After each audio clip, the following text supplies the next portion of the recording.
ছাত্ৰ ছাত্ৰীসকল, আজি এটা নতুন ভিডিঅ'ৰ সৈতে তোমালোকৰ মাজলৈ আহিছোঁ। আজিৰ ভিডিঅ'টো তোমালোকৰ ক্লাছ 7ৰ সমাজ বিজ্ঞানৰ 1 নম্বৰ পাঠ ভূপৃষ্ঠত সময়ৰ গণনা।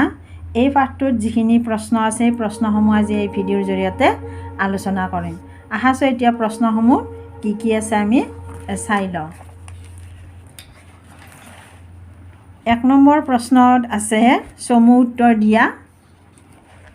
এই প্ৰশ্নসমূহৰ উত্তৰসমূহ মই কিতাপতে ছাইডত দি দিছোঁ, তোমালোকে ভালদৰে বহীত লিখি ল'বা। ইয়াত চাই সৰু প্ৰশ্ন যিহেতুকে মই কিতাপখনতে ছাইডত লিখি দিছোঁ, তোমালোকে বহীত লিখি ল'বা। প্ৰথম প্ৰশ্ন আছে দ্ৰাঘিমা ৰেখাৰ সৰ্বমুঠ সংখ্যা কিমান?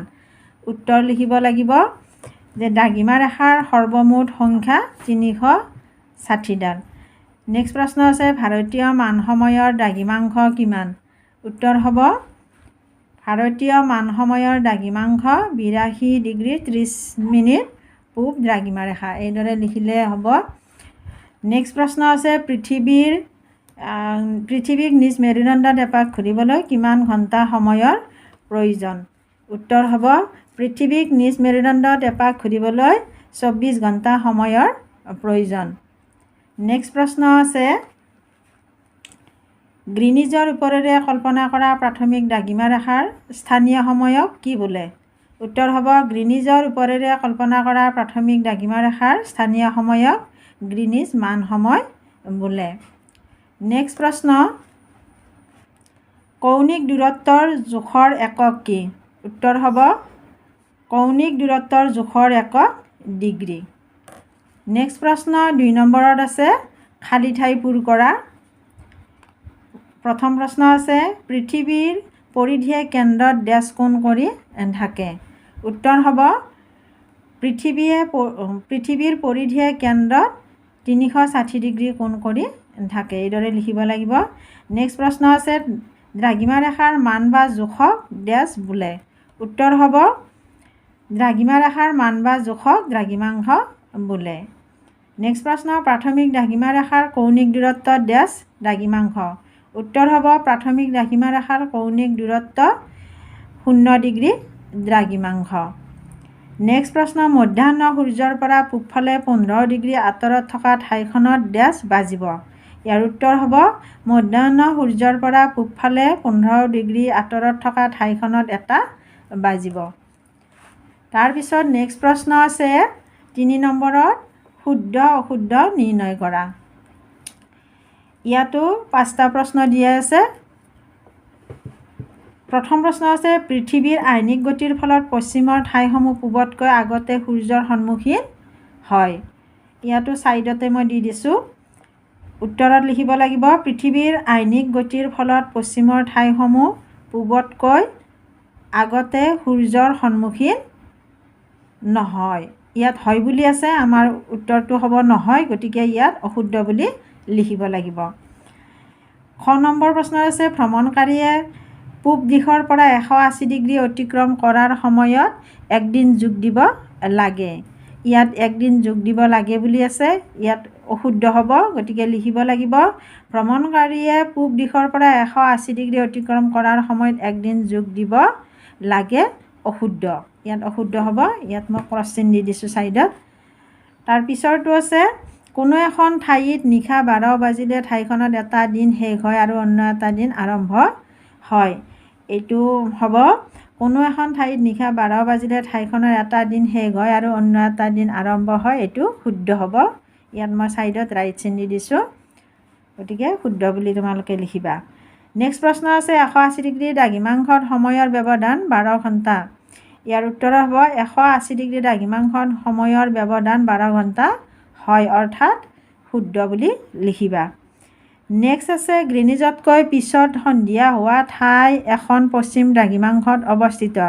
ইয়াৰ উত্তৰত হ'ব গ্ৰীনিজতকৈ পিছত সন্ধিয়া হোৱা ঠাই এখন পশ্চিম দ্ৰাঘিমাংশত অৱস্থিত হয়, মানে এইটো উত্তৰ হ'ব শুদ্ধ।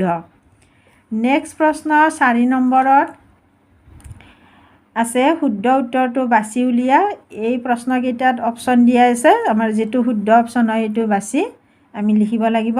প্ৰথম প্ৰশ্নটোত আছে ভ্ৰমণকাৰীয়ে গ্ৰীনিজৰ মান সময় অনুসাৰে গ্ৰীনিজৰ পশ্চিমে গ'লে সময় লাভ লোকচান হোৱা বুলি অনুভৱ কৰে। ইয়াৰ শুদ্ধ অপশ্যনটো হ'ব ভ্ৰমণকাৰীয়ে গ্ৰীনিজৰ মান সময় অনুসাৰে গ্ৰীনিজৰ পশ্চিমে গ'লে সময় লাভ হোৱা বুলি অনুভৱ কৰে। এইটো অপশ্যন আমি লিখিব লাগিব। নেক্সট প্ৰশ্নটোত আছে গ্ৰীনিজতকৈ মুম্বাইত আগতে সূৰ্যোদয় হয়, গতিকে মুম্বাই পূব পশ্চিম দ্ৰাঘিমাংশত অৱস্থিত হয়। ইয়াৰ শুদ্ধ অপশ্যনটো হ'ব গ্ৰীনিজতকৈ মুম্বাইত আগতে সূৰ্যোদয় হয়, গতিকে মুম্বাই পূব দ্ৰাঘিমাংশত অৱস্থিত। এইটো অপশ্যন আমি শুদ্ধ অপশ্যনটো লিখিব লাগিব। নেক্সট আছে প্ৰাথমিক দ্ৰাঘিমাৰেখাৰ পূবৰ প্ৰতি ডিগ্ৰী দ্ৰাঘিমাৰেখাত 4 মিনিটকৈ সময় আগবঢ়া পিছপৰা। ইয়াৰ শুদ্ধ অপশ্যনটো হ'ব প্ৰাথমিক দ্ৰাঘিমাৰেখাৰ পূবৰ প্ৰতি ডিগ্ৰী দ্ৰাঘিমাৰেখাত 4 মিনিটকৈ সময় আগবঢ়া। এইটো শুদ্ধ অপশ্যন হ'ব। নেক্সট আমাৰ প্ৰশ্ন আছে খ নম্বৰত ভাৰতীয় মান দ্ৰাঘিমাৰেখা হিচাপে 83 degree 20 minute /90 degree /82 degree 30 minute পূব দ্ৰাঘিমাৰেখাডালক গ্ৰহণ কৰা হৈছে। ইয়াৰ শুদ্ধ অপশ্যনটো হ'ব ভাৰতীয় মান দ্ৰাঘিমাৰেখা হিচাপে 82 ডিগ্ৰী 30 মিনিট পূব দ্ৰাঘিমাৰেখাডালক গ্ৰহণ কৰা হৈছে। এইটো শুদ্ধ অপশ্যনটো লিখিব লাগিব। নেক্সট আছে আমি পিন্ধা সাধাৰণ হাতঘড়ীবোৰ স্থানীয় সময় গ্ৰীনিজ মান সময় ভাৰতীয় মান সময়মতে চলে। ইয়াৰ শুদ্ধ অপশ্যনটো হ'ব আমি পিন্ধা হাতঘড়ীবোৰ ভাৰতীয় মান সময়মতে চলে। এইটো শুদ্ধ অপশ্যন হ'ব। নেক্সট আমাৰ 5 নম্বৰ প্ৰশ্নত আছে পাৰ্থক্য লিখা। দুটা প্ৰশ্ন আছে অক্ষৰেখা আৰু দ্ৰাঘিমাৰেখাৰ মাজত পাৰ্থক্য লিখিব দিছে, আৰু নেক্সট আছে স্থানীয় সময় আৰু মান সময়। এই দুইটা প্ৰশ্নৰ উত্তৰ যিহেতুকে অলপ দীঘল হ'ব, গতিকে মই বহীত লিখি দিছোঁ, তোমালোকে ইয়াৰ পৰা চাই লিখি ল'বা। প্ৰথমটো আছে অক্ষৰেখা আৰু দ্ৰাঘিমাৰেখাৰ মাজত পাৰ্থক্য। ইয়াত হ'ব 3টাকৈ পইণ্ট দিছোঁ মই। যদি 3 নম্বৰ থাকে 3টা পইণ্ট লিখিব লাগিব, 2 নম্বৰ থাকিলে 2টা পইণ্ট লিখিব লাগিব, আৰু 1 নম্বৰ থাকিলে 1টা পইণ্ট লিখিলে হ'ব। গতিকে মই ইয়াত 3টা পইণ্ট দিছোঁ। বিষুৱ ৰেখাৰ সমান্তৰালকৈ পূবা পশ্চিমাকৈ কিছুমান ৰেখা উত্তৰ মেৰু বিন্দু আৰু দক্ষিণ মেৰু বিন্দুলৈ কল্পনা কৰা হৈছে। এই ৰেখাবোৰক অক্ষৰেখা বোলা হয়। আনহাতে উত্তৰ মেৰু বিন্দু আৰু দক্ষিণ মেৰু বিন্দু সংযোগ কৰি পৃথিৱীৰ ওপৰেৰে যিবোৰ ৰেখা কল্পনা কৰা হৈছে সেইবোৰ ৰেখাক দ্ৰাঘিমাৰেখা বোলা হয়। নেক্সট পইণ্টটো আছে অক্ষৰেখাসমূহ উত্তৰ আৰু দক্ষিণ মেৰুলৈ 1 ডিগ্ৰী 2 ডিগ্ৰী 3 ডিগ্ৰী এনেকৈ 90 ডিগ্ৰীলৈকে কল্পনা কৰা হৈছে। আনহাতে দ্ৰাঘিমাৰেখাসমূহ 0 ডিগ্ৰীৰ পৰা পূবলৈ 180ডাল আৰু পশ্চিমলৈ 180ডাল মুঠ 360ডাল দ্ৰাঘিমাৰেখা কল্পনা কৰা হৈছে। নেক্সট পইণ্টটো আছে দুডাল ক্ৰমিক অক্ষৰেখাৰ মাজৰ দূৰত্ব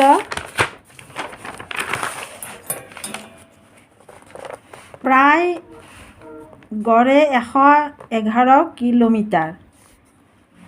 আনহাতে দুডাল ক্ৰমিক দ্ৰাঘিমা ৰেখাৰ মাজৰ দূৰত্ব প্ৰায় 111.32 কিলোমিটাৰ, আৰু 90 ডিগ্ৰী অক্ষাংশত দুডাল ক্ৰমিক দ্ৰাঘিমা ৰেখাৰ মাজৰ দূৰত্ব 0 কিলোমিটাৰ হয়। নেক্সট আছে 5 নম্বৰ খটোত স্থানীয় সময় আৰু মান সময়ৰ মাজত পাৰ্থক্য। ইয়াত মই 2টা পইণ্ট দিছোঁ।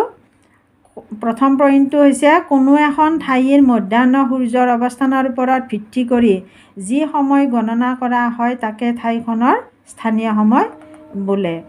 আনহাতে কোনো এক বা একাধিক নিৰ্দিষ্ট দ্ৰাঘিমাৰ ভিত্তিত সমগ্ৰ দেশৰ বাবে যি সময় গণনাৰ ব্যৱস্থা কৰা হয় তাক দেশখনৰ মান সময় বোলে। নেক্সট পইণ্টটো আছে যে ক্ৰন'মিটাৰ যন্ত্ৰৰ সহায়ত পৃথিৱীৰ যিকোনো স্থানৰ পৰা গ্ৰীনিজ মান সময় নিৰ্ণয় কৰিব পাৰে নাবিক আৰু বৈমানিকসকলে। আনহাতে ছেক্সটান যন্ত্ৰৰ সহায়ত জাহাজ উপনীত হোৱা ঠাইখনৰ স্থানীয় সময় নিৰ্ণয় কৰিব পাৰি। গতিকে ছাত্ৰ ছাত্ৰীসকল আজিৰ ভিডিঅ'টো ইমানে। যদি ভিডিঅ'টি চাই ভাল লাগে তেতিয়াহ'লে মোৰ চেনেলটো ছাবস্ক্ৰাইব কৰিবা আৰু লাইক কমেণ্ট কৰিবা। আজিলৈ ইমানে, ধন্যবাদ।